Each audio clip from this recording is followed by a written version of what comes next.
Welcome to the Athena Wellness Podcast, the show that invites you to take a seat around the community fire and listen to stories that inspire.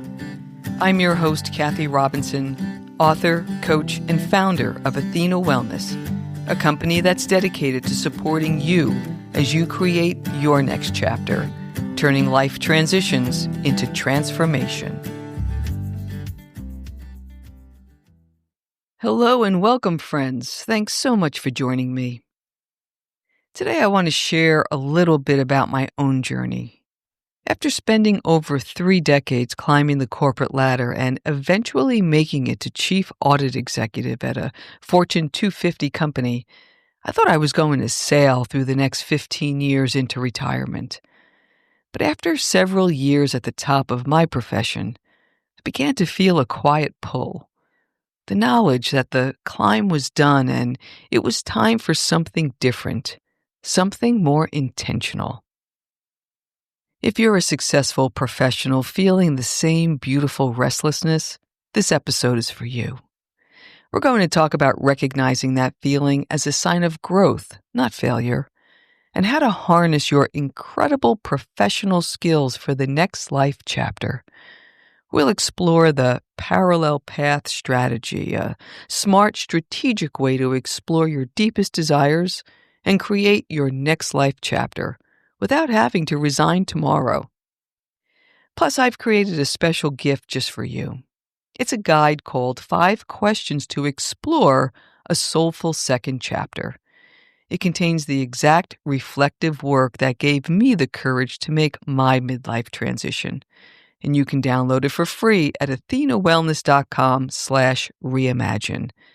I'll also put a link in the show notes. And now on to the show.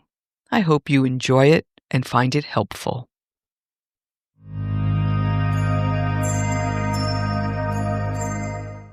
When you spend years building a successful career, you learn to trust one thing: the continuous ascent.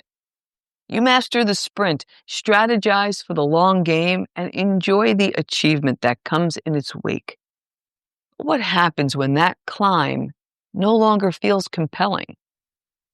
I'm Kathy Robinson, and I spent more than 3 decades in the corporate world. When I finally made it to the top of my profession as the Chief Audit Executive for a Fortune 250 company, I thought I had it made. But after several years in quiet moments, I had to admit, even though I enjoyed the view from my career apex, the one I worked so hard for, it was no longer satisfying. As I look back, I realized that this disconnect was quietly building behind all of the travel, the meetings, and the deadlines. And I found that for many successful women, they encounter this mismatch in midlife as well. This isn't something to dread. The restlessness you may be feeling isn't a sign of failure. It's a sign of growth. Think of it as an invitation, a permission slip to shed the rules that no longer fit and start walking a path that's truly your own. So let's take a brief look back at how we got here and begin to reimagine your desired life. We'll start with the unspoken constraint of success. The nonstop pace of professional life does more than exhaust your body and mind. It builds a life structure that can become difficult to exit. It's a huge accomplishment to reach and sustain a targeted level of success. But the elements of that realization, the title, compensation, and the stability, well, they can act like a constraint on the deep desires that arise in midlife. That's because in order to perform and excel consistently, we need to create a support system that demands our continuous focus, leaving little time for anything else. What falls by the wayside is our own well-being, our own spiritual and emotional renewal, and preparing for the next phase of life with the same level of focus as your current life demands. This feeling of being trapped by your own achievement is the paradox known as the Golden Handcuffs. Before we explore this puzzle, let's be clear. It's a privilege to be in the position of achieving what you set out to do and then deciding you'd like to try something else. That said, when you're in the middle of such a situation, it can be hard to get the clarity needed to move forward. And that necessary clarity can be further obscured if you're suddenly downsized or displaced. So let's look at ways to honor your success while exploring your long-term desires before the decision is made for you. When you began your corporate career, you most likely had a view as to what success meant to you. Whatever route you chose, the first half of your career included some type of climb up toward a faraway peak.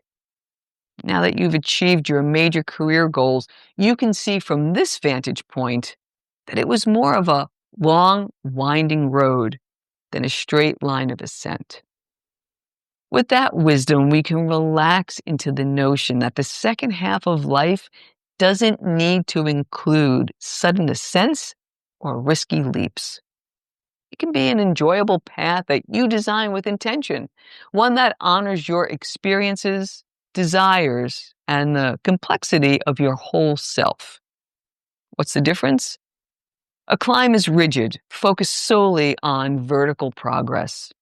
A path can weave through a vast landscape of exploration where you get to choose your own pace and your own destination. Your next life chapter hike can include small hills that build physical endurance, deep valleys that offer time for reflection, and long stretches of flat, beautiful terrain where you can simply observe the world and reconnect with your spirit. This is about finding true alignment and making your desired life your reality. So, how do you begin to incorporate some of these concepts into your busy life today? 2 words: parallel path.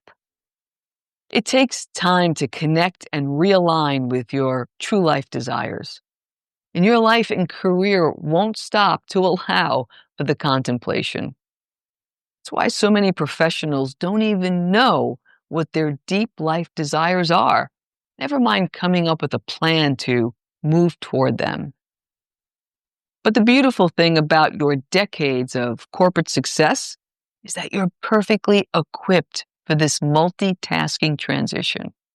And that briefcase of high-value skills that you've collected, with a little refinement, they'll be perfect as you outfit your new life skill backpack. So let's explore examples of how you might take a current business skill and retool it to add to your pack, even as you continue to deliver on your current personal and professional demands and commitments. Just grab a pen and some paper and find a little quiet time to reflect on 3 ways to begin to repurpose your professional rigor for your desired life. Number 1, from strategic planning to strategic pacing. You excel at developing and executing professional strategic goals. So apply that same discipline to your personal bandwidth. Begin to strategically schedule short recovery time or low demand blocks into your calendar. Not to replace a meeting, but to ensure you have the mental and physical space required to sustain your high performance without depleting your spirit. Then begin to shift those blocks of time to explore your next life chapter desires that surface during these quiet times. Number 2, from discipline to intentionality. You also have the focus and diligence to execute complex plans. Bring to mind a heart-centered intention for your well-being right now. It might be more movement, quiet reflection, or time to connect with nature. How might you invoke your professional discipline to build a reliable system that supports this intention, so you can attend to this commitment with the same unwavering focus that you apply to meeting quarterly targets? And number 3, from risk assessment to authentic action.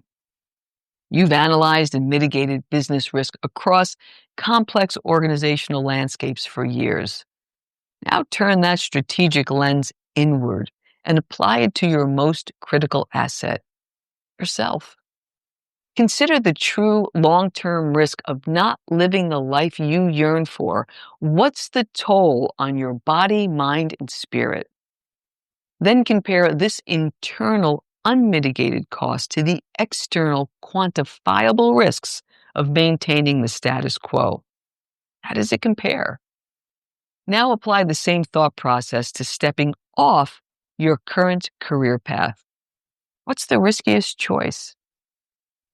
For many years, maintaining the status quo was the logical choice for me because it gave me the opportunity to explore my life desires while navigating my parallel path, what I did for a living and what I'd like to do for a living. This isn't a quick process. It took me years. But there came a tipping point when the desire to leave was greater than wanting to stay. Because I did some deep contemplation and preparation, I was ready when it was time. The journey you're starting now is not a retreat from your past success, but an intentional evolution of it. You have the experience and the wisdom to design your own path forward, one that's rich, satisfying, and authentically yours. All of your past successes are your key to finding future freedom. Turn your finely tuned analytical lens on yourself to create that parallel path forward. The first step off the corporate ladder is simply choosing presence. Find that quiet space today and just listen. Thank you so much for joining me today. I know there are many ways you can spend your time. Thank you for choosing to spend it with me. Until our paths cross again, be kind to yourself and show your warrior spirit some love. If you know anyone who could benefit from today's episode, please pass it on. And many thanks for supporting the show by subscribing and leaving a review. It means a lot and it helps others find their way to our circle. If you'd like to access the show notes, have a question you'd like addressed on a future episode, or would like a transcript of this episode, visit www.athenawellness.com/podcast. Until next time, be well.